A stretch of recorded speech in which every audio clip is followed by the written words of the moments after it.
gun builds, gun rights, and why is it we can't define what a gun is? All that right now with Polymer 80.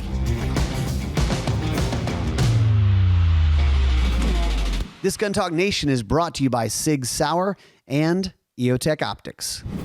All right, welcome into another Gun Talk Nation. Today on Gun Talk Nation, I think we're going to answer some questions for you because if you're a gun person, you're probably aware of 80% guns. And so we want to go right to the source, get some clarification, and then, of course, just talk about fun gun stuff. So welcoming to the show, Dan McCalmon from Polymer 80. Welcome in, Dan. Thanks for having me, Ryan. Appreciate it. So Dan, give people a little bit of background about yourself and Polymer 80. Sure. So Polymer 80, we are actually rolling up on our 10th year in business. We started back in 2013. I have been with the company since its inception. I've been in the firearms industry, obviously 9 years now. I actually started my career back in the day as a firefighter. Okay. So I kind of, for a while, was splitting my time between being a paid professional firefighter while also working for Polymer 80, primarily in the sales and marketing area, where I've pretty much been and I continue to operate with the company. I'm currently the executive vice president of the company, so I work directly for our CEO, Lauren Kelly, and report directly to him on a myriad of things, whether it's sales and marketing or engineering, product development efforts. Gotcha. Work closely with our COO and the operations team to make sure things are spun up appropriately for new product efforts, as well as, making sure we're hitting our shipping deadlines and keeping our consumer base happy with getting orders out the door quickly. So how do you describe Polymer 80 to someone? I mean, who you guys are and what you do? Polymer 80, I think, could be described as a company with a central focus on true freedom, true liberty, right? We joked many years ago at our first NRA show that the products we were selling at the NRA show were the most freedom-oriented products because they're essentially, 80% receivers or frames that people can buy direct from us. And so we're very focused on ensuring that people's Second Amendment rights are protected and utilized to the fullest extent possible. How do you do that? Well, we do that through not just our product offering. Obviously, our primary product line are the 80% frames and receivers that we offer. But we also do that through a lot of the legal battles that we're constantly fighting.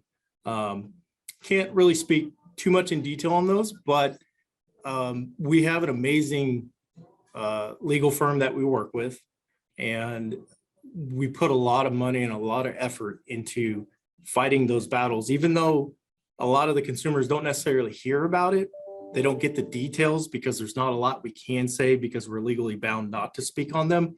Sure. It's important for them to know that those legal battles are taken very seriously, and Polymer 80 invests a lot of money and a lot of talent and effort into fighting for what's right, whether it's at a state level or a federal level.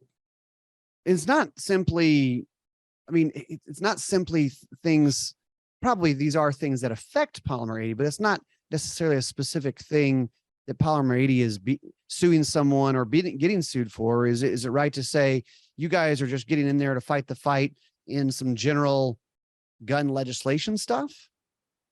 I wouldn't say it's so much specific to gun legislation specifically. We fully respect and understand that legislation comes from Congress, and that kind of speaks to kind of what we're dealing with now as a company with this new ruling that's gone into effect. And I can talk a little bit to that extent. But the reality is that the ability for a U.S. citizen to build a homemade firearm in the comfort of their own home for whatever purpose they're looking for. A lot of people enjoy the customization process. They like to be able to, pick out their own frame type, frame color, match it up with a trigger, a slide, a barrel. The people want to make it specific to themselves, right? So we serve that need and we speak to that. But beyond that, on the legislative side, we understand and respect that Congress is the legislative body of the United States government. So when a ruling comes out through the DOJ or the ATF, while we are obligated to abide by it, we very much are opposed to it. And we do what we can within the legal confines of the law to make it known that we don't agree and we're going to challenge it any opportunity we can relative to what is constitutionally protected rights. And again, that right being the ability to build a firearm at home. It is a protected right. It's a legislated thing that really should go through the ups and downs of Congress. And I know people have their mixed feelings and emotions about what Congress does or doesn't do. But at the end of the day, it's kind of like what we talked about just a little while ago. The goalposts keep moving, and we just have to be, as a company, flexible to move with them. So that way we're doing right, not only by our consumers first and foremost, but we're following the law as we are required to. And that's something we've always done as a company. Well, I mean, so yeah, going backwards just a step, gun builds are super popular, customization, getting what you want. Some people, I always say, people have a lot of different reasons they like guns. Some people are very athletic and they want to break every target and hit all the bullseyes. Some people are engineer minded and they like to see how it works mechanically and take it apart and put it back together and all that stuff. And so that's another way that people interact with guns, is doing gun builds. I'm kind of more on the gun build side of, like, I like to add things that are going to help me shoot better, but I'm not like the mechanical engineer minded kind of guy. That being said, it has always been legal to build your own gun in this country. I mean, is that right, Dan? Yeah, absolutely. Going back to the 1700s and the founding of this country, it's always been, dare I say, a national pastime. Right. I mean, when you hear politicians or regulators or whatever saying, well, we got to crack down on these home built guns and make it sound like it's some sort of horrible thing, it's ridiculous. And so you guys are in that fight, but I guess we kind of skipped over the whole Polymer 80 thing. So mainly pistols, right? You guys sell, and you sell these 80% receivers or frames where someone can start milling it out and finish it to be a gun. What are all the varieties you guys are doing? What's the most popular stuff you're doing these days? So our most popular product is our compact size. It's the PF940C, and that's our compact size 80% frame blank. The reason why is all of our frame blanks are modeled after Glock Gen 3 style firearms. So they're compatible with, Glock Gen 3 style parts. That being said, what we did when we first came up with the concept and the idea, because we actually started on the AR side of the house, right? We had an AR 80% polymer receiver. We expanded on that. We developed the industry first Polymer 308 style DPMS compatible AR receiver. But we wanted to keep going, right? As a company, especially in this industry, it's super competitive. So you've got to really pay attention to the 22 immutable laws of marketing. And one of those laws is be first to market, right? Be first with a product. What do people think of when they think of laundry detergent? They think of Tide. Well, Tide is a name brand. It's not specific to all of them. Same thing with Kleenex. Kleenex is a brand, but people refer to tissue as Kleenex. So you got to be first in how you develop products and what you come out to market with. And we were kind of erring towards the side of a 80% 1911 product, but that product was already kind of out there. That was widely available, more in an aluminum capacity, not polymer. But we had the great idea to come out with a Glock compatible frame, right? The world's most popular handgun, a Glock. Why not develop something that can work in conjunction with their components that people would love, and then from there build on what people don't like about a Glock?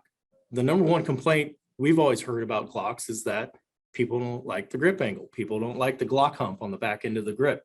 So we removed that. We built it in with a 1911 grip angle, with the intention of making that natural point of aim when you bring up your sights to obtain your sight picture and your sight alignment to be more like a 1911. We added aggressive texturing that provides for a comfortable but firm grip to the gun.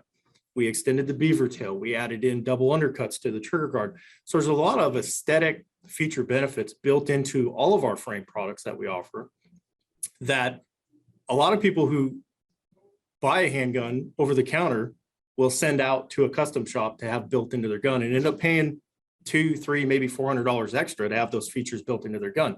You get those right out of the box with our product, whether you're buying an 80% frame or if you're buying one of our complete firearms. All those feature benefits are already there for you, so you don't have to spend the extra money. But we do offer a compact variant. We offer a full-size variant, which would be like your G17 size frame. Right. We offer a subcompact, a single stack, as well as a large frame. So for a 45 ACP or a 10 mil type build. We then moved into developing a P320 style or compatible grip module. You know, SIG did a really great thing with the FCU they came out with. Yep, with their the fire control 320. unit kind of lets you customize things. Yeah, so we offered another option in a grip module, which because of the way SIG was able to develop that product, you know, the grip module is not the serialized portion of the gun. The fire control unit is. So it doesn't require serial numbers, so that can be sold direct to consumers. No FFL needed. So yeah, please. And you guys keep making adjustments and changes, and over the years, you've had different packages, and I think you've made some adjustments in how you're doing this stuff. We're going to take a quick break. When we come back from the break, I want to talk about the packages that you guys have started with and like how have the changes taken place lately. New from SIG SAUER, the MCX Spear LT. Well, you know, the MCX platform long been SIG SAUER's breeding ground for developing the best rifle system in the world.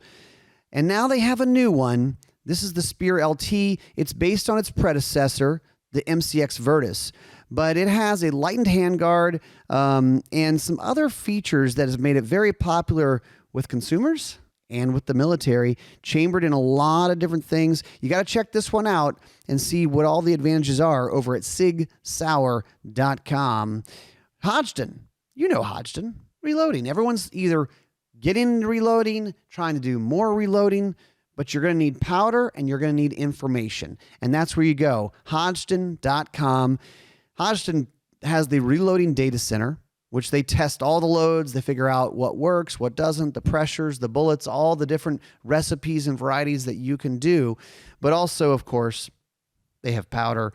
I think they've got like most of the powder in the US. So they're the ones to go to when you're thinking about getting into reloading or maybe changing the load that you've been doing for years. You can't find one powder. You can actually switch and use a different powder, but you just may need to change your recipe. You can learn more at hodgdonreloading.com. So Dan, you guys, and the gun I built, the P80 I built last year at the Utah media event, that was, I want to say this was the package where you send everything to the person and it's actually serialized at that point, right? No. So at one point we offered a complete build package, right? Right. We called it the BBS kit.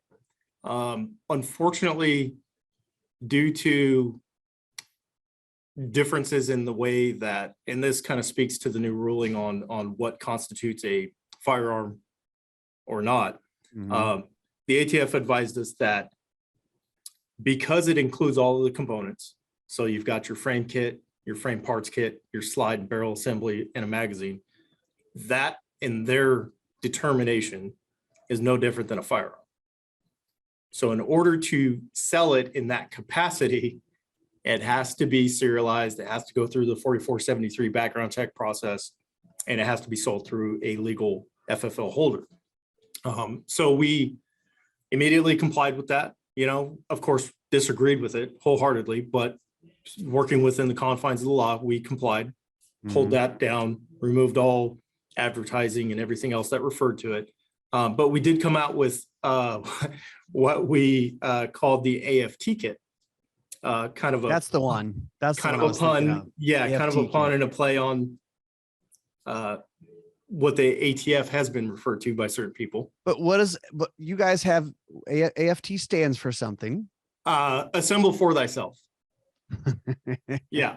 So it's essentially, it comes with a serialized frame. So instead of an 80% frame, which to a lot of people's dismay, a lot of people like the 80% frames. They like the anonymity, understandable, but it comes with a serialized frame. So you do go through the 4473 background check when you buy it, but it also comes with all the other components that you can assemble yourself.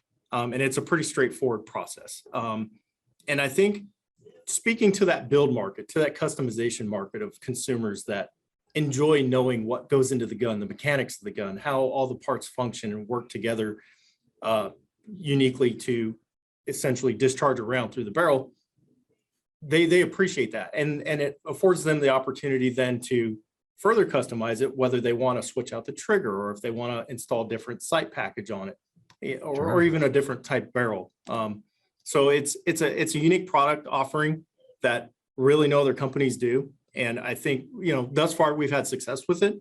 But it's just another option that we've come up with to serve that build market and to serve the consumer base. And I should say this in case someone's listening, they don't know or don't realize. I mean, when we're talking about, you guys do more than just the Glock pattern stuff, but the Glock pattern frames and all that is probably bread and butter for you guys. I mean, there are probably more aftermarket parts for Glock and Glock style pistols than any other pistol out there. I mean, if a sight company has a new sight, let me tell you, the first sight is for a Glock. They have a new trigger, it's for a Glock. So, and obviously you guys sell a lot of different parts, but that's the nice thing about the flexibility is you can probably get a bunch of stuff from Polymer 80, or if you say, well, I'd like to use a different trigger or a different barrel or a different set of sights. I mean, gosh, there's thousands of options to customize. There's literally a lot of options out there. We try to serve that market the best we can within the confines of what we can do relative to new product development efforts and offering new options for people. But there's so many companies that offer custom triggers, sights, barrel slides, everything that you mentioned. And it's a great thing, right? It promotes opportunity for the consumer to have freedom of choice in what they want to build their gun with. But it also, I think more importantly, promotes a degree of, I'm sorry, the word's slipping my mind. It promotes a degree of between companies relative to their ability to develop newer products or different products. It's kind of a motivation for companies to come out with something new and exciting, not just something bland. And a lot of times, I think the Glock pattern pistols, we're not the only company. There's other companies out there that make Glock pattern guns and components. A lot of times that gets kind of blanket labeled as like very vanilla, very boring, right? But the reality is those efforts lead to bigger and better things, I think, down the road, and bigger and better opportunities for people to further customize or build new products, develop new products. So I think there's opportunity and promise in all respects in that regard. Well, sure. I mean, like if you guys are doing a slide, you already know there's this many millions of people who have a gun that slide could go on, right? It's not like we're inventing, it's inventing a new cartridge and you're like, I hope some gun company will chamber this cartridge. Like, I mean, you already have a host weapon for a lot of different aftermarket things. Right. Dan, one of the things that I wanted to talk about, we're gonna sell some soap, but after the break, I want to talk about what is a gun. What does Polymer 80 say is a gun, and what do the other powers that be say is a gun? Right after this. New from Ruger is the SFAR, SFAR, which stands for Small Frame Auto-Loading Rifle. It's bigger and stronger where it needs to be, and it remains smaller and lighter than comparable .308 sized rifles. So it is a .308, but it feels more like an AR-15, not an AR-10. And what we're talking about is 20 round capacity, Magpul MOE SL stock, Of course, it's threaded, but the weight on this sucker, 6.8 pounds. That's pretty lightweight for a full-size AR. So check it out over at Ruger.com. EOTECH Optics. EOTECH Optics, they make holographic sights, hybrid sights, magnifiers, rifle scopes, thermal. Pistol sights, though. They have gotten on board this year with their pistol sights, the EOTECH eFlex Mini Red Dot. This could be something that you put on a rifle, but they also have it small enough to fit on pistols. And they've got a 3 or 6 MOA red dot.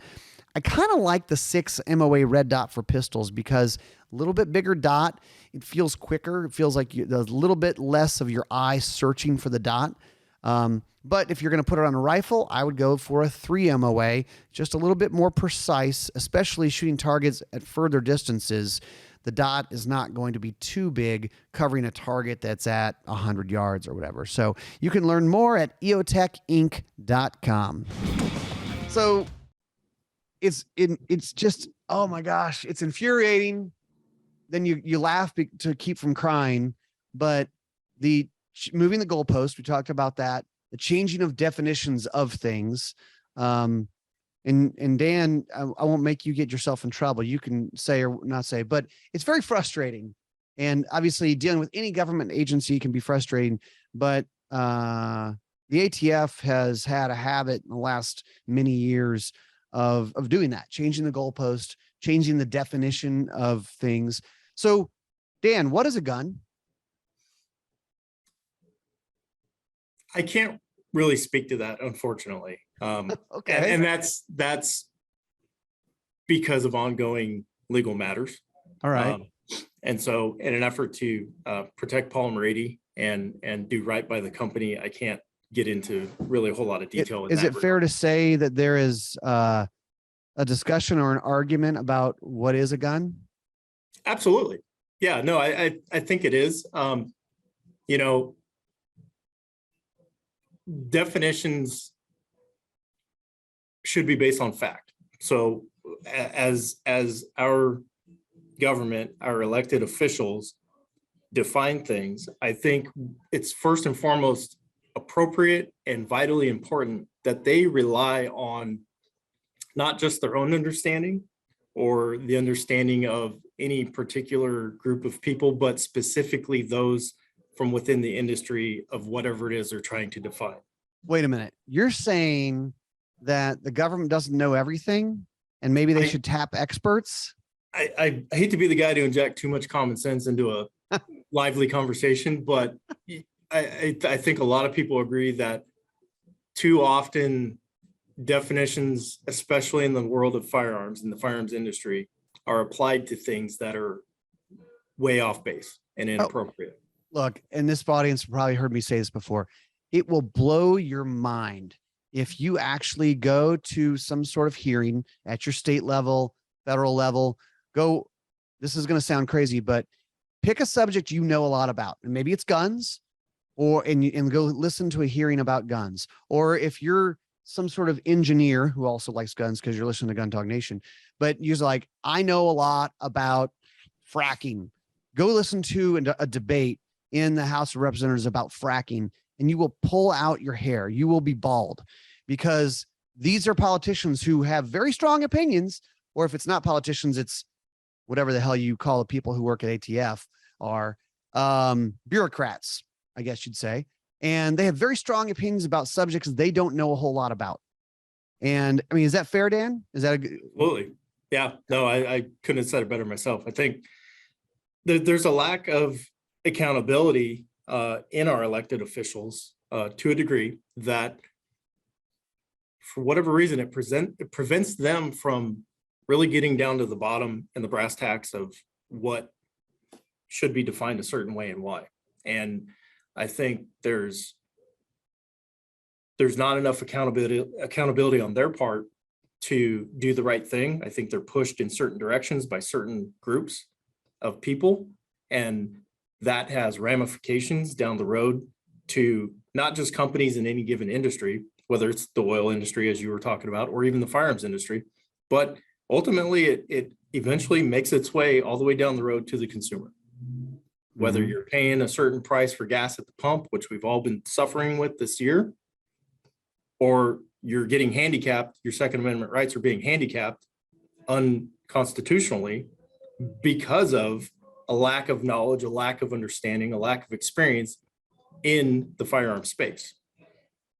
So, Dan, kind of update us. So, what changes have been made recently? I know there's been some things happening, and what are we kind of going to see? Maybe read the tea leaves for us a little bit in the next several months or to a year. What are some changes that seem to be taking place? Sure. So recently, obviously, with the new ruling going into effect, we had to be flexible. Explain the new ruling for those who are not. I mean, you guys are plugged in, but not all of us are following it. Maybe.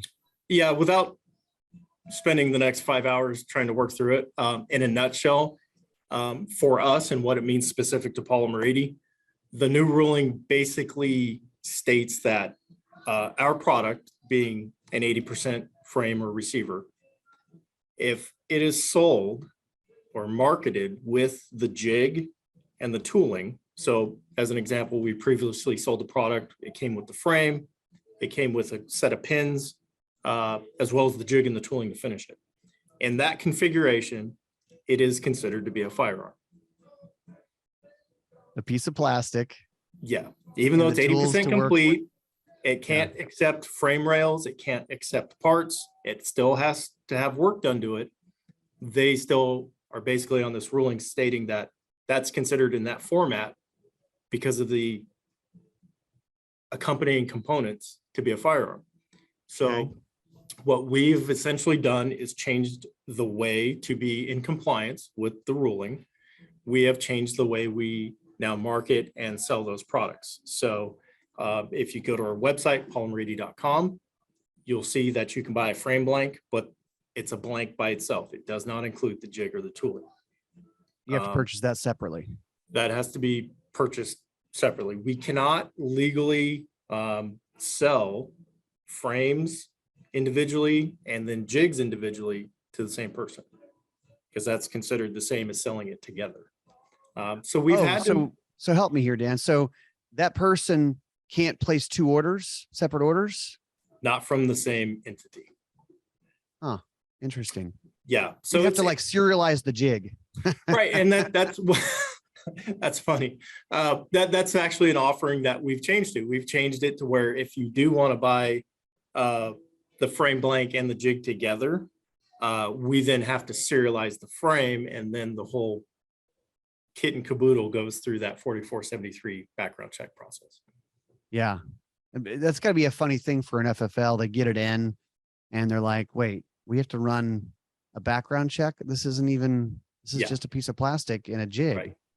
Yeah. It's like declaring a firearm at the airport when you have a water gun in your bag because it looks like a gun. Right. Exactly. And that wow. Again, that speaks back to the way that our legislative body operates and the way that rulings come out. There's just a lack of fundamental knowledge and education based on the way these things are being done. And again, it ultimately handicaps companies in the industry, and it handicaps consumers in the long run. Well, it's stripping away, it's deadening, it's numbing your freedoms, right? It's just Absolutely. like a little tip of your, I mean, it's just a little tip of your finger, but I wouldn't want anybody to cut off my finger. I mean, like, no, because they're going to come back and want the rest of it eventually. You give an inch, they're going to take a mile. Are there other things that are maybe trying to be constructive about this? Are there things in the works that are being discussed that perhaps like you guys need help with, or audience can like, are there comment periods or writing their politicians about things that you guys are working on and fighting the fight on? Yeah, absolutely. I mean, it never hurts to reach out to your elected officials, both state and federal, because, a lot of states have come out and passed their own state laws against 80% type products outside of what the federal government has done. So it never hurts to reach out to them and do it frequently. Let your voice be heard. That's our right as Americans. And if we sit back and we do nothing, our rights are going to get whittled away at. And eventually what was once a great republic is going to turn into something that we don't want to raise our kids in. You know what I mean? So with that being said, yeah, absolutely, 100%. I think anybody who whether you want to build a homemade firearm or not, if you truly believe and support the Second Amendment for what it's worth, the writing is on the wall and it's pretty obvious, right? So reach out to your elected officials, let them know you're in opposition to any anti-gun laws. It's vitally important that the consumers get involved. You know, like I said before, Polymer invests a lot of time, a lot of manpower, and a lot of money into fighting legal battles. And we do that not just because we want to stay in business, but because we truly care about the Second Amendment. We truly care about this country, the republic that it is, and we want to keep it that way as much as we possibly can. So it's vitally important that we all, as believers in the Second Amendment, whether you work in the industry or you don't, you're just a consumer, we've all got to be on the same sheet of music. We've all got to stand together. It's not one foot in the pool, halfway out kind of thing. You're either all in or you're all out. Dan, so one of the things they did it with the whole assault weapon thing. They're trying to say this thing about ghost guns. Right. And are there stats that you guys have or use, you know, because from what I hear a little anecdotally, talking to different law enforcement agencies, chiefs of police, that type of thing, a lot of them who are honest about it will say, that's not a problem for us. It's not a crime issue. And the other side will say, well, they're like these mystical guns that we have a problem with. I mean, do you guys track that? Do you have some stats or anything that may be helpful for the audience? We don't, but I can give you an example of a personal experience I had in that regard. When the proposed ruling to reclassify a frame or a receiver came out back at, you know, the earlier part of this year, obviously they opened it up for a comment period, right? So after I spent some time reading through the proposed ruling, it was very clear and evident that it was a one-sided proposal, obviously. And that one-sided proposal spoke a lot to the supposed uptick in confiscations of 80% type firearms. Now, bear in mind, while Polymer has made an amazing name for itself and been on the front lines of not only product development, but defending our rights, we're not the only game in town that does 80% products, right? Right. So with that being said, it spoke to all of the 80% products that supposedly had been picked up by law enforcement at crime scenes. What it didn't speak to, and this is where the information gets skewed, is it never represented any accuracy in data or any data period relative to how many serialized firearms in that same time period given were picked up by law enforcement at crime scenes. So you can very easily contort a viewpoint or a conversation by saying, oh man, over the course of 2021, last year, we picked up X amount of 80% firearms, and that's a huge jump from ever before. Well, what about all the serialized products that crimes were committed with? You know, right. What about all the knives that crimes were committed with? What about all the baseball bats or the cars that drunk drivers utilize to take lives with? At the end of the day, the focus is, I believe it to be more of a cultural problem, right? The focus is right now targeted at something that people don't understand and that they're afraid of. It's no different than wanting an assault weapon ban because, oh, they're scary looking. It's what the military uses. Okay, kind of a weak argument, easily defeatable, but it's all based on fear. It's not based on knowledge. It's not based on fact. It's not based on a fundamental understanding of anything. And that kind of gets wrapped into that big ball of wax we talked about with our legislators not having a good, clear picture of what they're legislating on and needing to rely more on experts from that industry, specifically now the firearms industry, to really do right by the American people. Well, and I know at least where I am, we're outside of New Orleans here. New Orleans has its own crime issues, just like most large cities. These guys don't need to go build guns. the criminals are stealing them out of cars. There's a lot of different ways to get them. It's not an access issue for them, and they're not typically gun builders. So I mean, that's just it's kind of a silly argument, but whatever they can do to try to grab your rights. Dan, thanks for being on with us today and helping kind of shed a little light on this. Is an interesting subject. I hope that everybody listening will get involved, maybe try to follow this a little bit more, because it sounds like the fight's not over, right? No, it's not. And kind of going back to your previous question about what can people do, you know, outside of, like we talked about, contacting your representatives, your legislators. At the end of the day,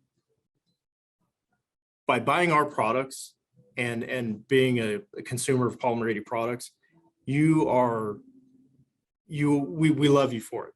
And what that does is that enables us to continue the fight, right? These things aren't cheap. You know, court costs are a lot of money. Good representation is not cheap.